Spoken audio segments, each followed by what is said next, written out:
சென்னை மயிலாப்பூரில் ராதாகிருஷ்ணன் சாலையில் உள்ள நட்சத்திர ஓட்டலில் பரபரப்பு சம்பவம். கேரள இளம்பெண்ணை கற்பழிக்க முயற்சி. விளம்பரத்தில் நடிக்க வைப்பதாக ஆசை காட்டியவரிடம், குறிப்பாக சித்தார்த் என்பவரிடம் ராயப்பேட்டை போலீசார் விசாரணை நடத்தி வந்தார்.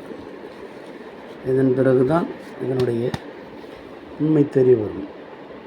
அந்த கேரள இளம்பெண் கம்ப்ளைண்ட் தராங்க. இவர் நான் ஒரு மாடல் அழகி, ஒரு கொஞ்ச நாள் பழக்கம் எனக்கு. அவர் வெளிநாட்டுக்கு அனுப்பிச்சு எனக்கு மாடலிங் பண்ணுறதுக்கு சான்ஸ் வாங்கி தர்றதா சொல்லியிருந்தார். அதை நம்பி வந்தார். ஹோட்டலில் வர சொல்லியிருந்தார். வந்தேன். அதுக்கப்புறம் அவர் திடீர்னு என்னை கட்டிப்பிடிச்சி கெடுக்க முயன்றாருன்னு சொல்லி கம்ப்ளைண்ட் கொடுத்துக்கிறாங்க. இதனுடைய விசாரணை முடியும். இனிமேல் தெரியும்.